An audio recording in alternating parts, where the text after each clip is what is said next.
കഴിഞ്ഞ ദിവസം ഹൈഡ്രോളിക് ജാക്കി ഉൾപ്പെടെ കിട്ടിയ പ്രദേശത്തിന് അടുത്തു തന്നെയാണ് ഈ പറയുന്ന കയർ കണ്ടെത്തിയിട്ടുള്ള സ്പോട്ടും ഉള്ളത്.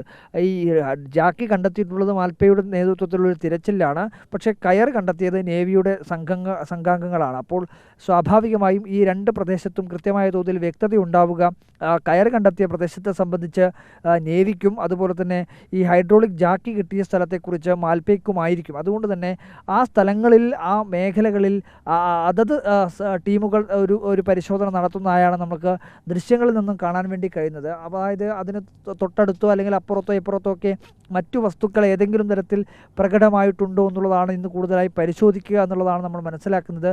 ഈ പറയുന്ന രീതിയിലുള്ള അതിന് ക്രമീകരണങ്ങൾ ഒരുക്കുന്നതിനോടൊപ്പം തന്നെയുള്ള തിരച്ചിലിൻ്റെ കാര്യമാണ് നമ്മൾ പറയുന്നത്.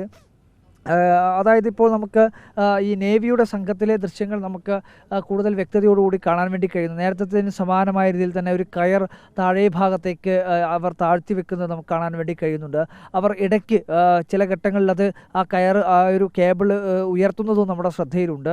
നമ്മൾ മനസ്സിലാക്കുന്നത് പ്രകാരമാണെങ്കിൽ ആ കേബിൾ താഴെ ഭാഗത്തേക്കുൾ ഡൈവ് ചെയ്തു പോയിട്ടുള്ള ഈ നേവിയുടെ സ്കൂബ ഡൈവറിന് കൃത്യമായ തോതിൽ മുകളിലുള്ള ഈ പറയുന്ന ഈ ബോട്ടിൽ നിലയുറപ്പിച്ചിട്ടുള്ള ഈ നേവിയുടെ സംഘാംഗങ്ങളുമായി കമ്മ്യൂണിക്കേറ്റ് ചെയ്യാനുള്ള ഒരു വസ്തു കൂടിയാണ് എന്നുകൂടി നമ്മൾ മനസ്സിലാക്കുന്നുണ്ട്. അതായത് ആ കയറിൽ ചില കമ്മ്യൂണിക്കേഷൻ കൊണ്ട് കയർ ചില ഘട്ടങ്ങളിൽ താഴെ ഭാഗത്തുള്ള സ്കൂബ ഡൈവർ ഏതെങ്കിലും തരത്തിലുള്ള ഒരു കമ്മ്യൂണിക്കേഷനായി ഉപയോഗിക്കുന്നത് വളരെ പ്രധാനമായും ഈ കയറുകളിലുള്ള ചില ചലനങ്ങളാണ്. അപ്പോൾ അത്തരത്തിൽ ചില ചലനങ്ങളുടെ ഭാഗമായി ഈ കയർ താഴ്ത്താനോ അല്ലെങ്കിൽ ഉയർത്താനോ ഒക്കെയുള്ള ചില കമ്മ്യൂണിക്കേഷനുകൾ ഈ കയർ മുഖാന്തരം നടത്തുമെന്നുള്ള കാര്യം കൂടി നമ്മൾ നേരത്തെ തന്നെ പറഞ്ഞിട്ടുള്ളതാണ്. അതിനുള്ള സാധ്യത വളരെ കൂടുതലാണ് എന്നുള്ള കാര്യം കൂടി പറഞ്ഞിരുന്നു.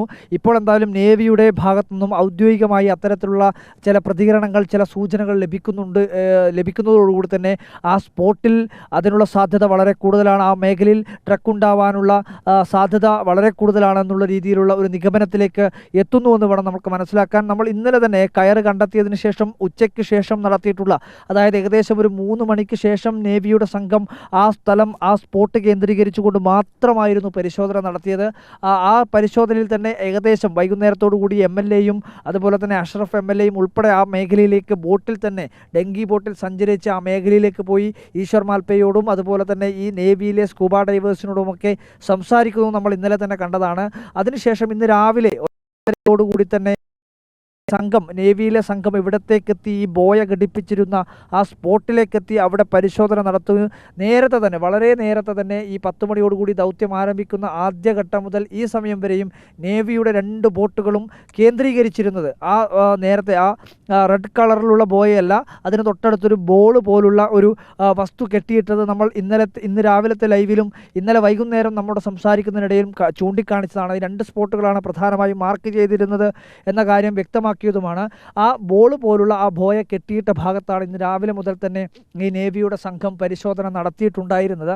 ഇന്നിപ്പോൾ ആ മേഖല കേന്ദ്രീകരിച്ചു കൊണ്ട് തന്നെയാണ് പരിശോധന നടക്കുന്നത്. നമുക്കിപ്പോൾ ആ ചുവന്ന ബോയ കെട്ടിയിട്ട ആ ഭാഗത്ത് ഒരു സ്കൂബ ഡൈവർ നിലയുറപ്പിച്ചത് നമുക്ക് കാണാൻ വേണ്ടി കഴിയുന്നത് അത് ഈശ്വർ മാൽപ്പയാണ് എന്നുള്ളതാണ് നമ്മൾ മനസ്സിലാക്കുന്നത്. ഈശ്വർ മാൽപ്പയുടെ കയ്യിലാണ് ഒരു മഞ്ഞ നിറത്തിലുള്ള ഒരു ടോർച്ച്, അണ്ടർ വാട്ടർ ടോർച്ച്. അത് ഈശ്വർ മാൽപ്പെ ഉപയോഗിച്ച ടോർച്ചാണ്. ആ ടോർച്ച് നമുക്ക് വ്യക്തമായി തന്നെ കാണാൻ വേണ്ടി കഴിയുന്നുണ്ട്. ആ റെഡ് കളർ ഈ സിഗ്നൽ എന്ന് പറയുന്നത് ഈശ്വർ മാൽപ്പെ അവിടെ മുങ്ങുന്നതാണ്. തൊട്ടടുത്ത് തന്നെ ആ ഒരു ബോൾ പോലുള്ള ബോയ കെട്ടിയിട്ടതും നമ്മുടെ ശ്രദ്ധയിലുണ്ട്. ആ ബോയ ഉയർത്തി നോക്കുന്നതും അതിനകത്തൊരു കയറിൻ്റെ ഭാഗമൊക്കെ നമുക്ക് കാണാനും കഴിയുന്നുണ്ട്. അതിന് തൊട്ടടുത്ത് തന്നെ ഇടയ്ക്കിടയ്ക്ക് നേരത്തെ നമ്മൾ പറഞ്ഞതുപോലെ ഈ ഒരു മഞ്ഞ നിറത്തിലുള്ളൊരു കേബിൾ ഇടയ്ക്കിടെ ഇതിനടിയിൽ ഡൈവ് ചെയ്തിട്ടുള്ള സ്കൂബ ഡൈവറോട് അവരെ വലിച്ചു കയറ്റുന്നതിനും അവരുമായി കമ്മ്യൂണിക്കേഷൻ നടത്തുന്നതിനും അവരെ താഴ്ത്തുന്ന അവരുടെ ദേഹത്ത് ഘടിപ്പിച്ചിട്ടുള്ള ഉപകരണങ്ങളിൽ കൂടി ഇതിൻ്റെ കേബിളുകൾ ബന്ധിപ്പിച്ചിട്ടുണ്ട്. അപ്പോൾ അത്തരത്തിൽ ചില കമ്മ്യൂണിക്കേഷനുകൾ ആ കേബിൾ മുഖാന്തരം നടക്കുന്നു എന്ന കാര്യമാണ് നമ്മൾ മനസ്സിലാക്കുന്നത്. എന്തായാലും ഇപ്പോൾ ഈ നേവിയുടെ ഭാഗത്തു നിന്നും ഔദ്യോഗികമായി അത്തരത്തിലുള്ള ചില പ്രതികരണങ്ങൾ വരുന്നത് കൃത്യമായ തോതിൽ ആ സ്പോട്ട് കേന്ദ്രീകരിക്കാനുള്ള സാധ്യത, ആ സ്പോട്ടിലേക്ക് തന്നെ ഈ തിരച്ചിൽ ചുരുങ്ങാനുള്ള സാധ്യതയാണ് നമ്മൾ കാണുന്നത്.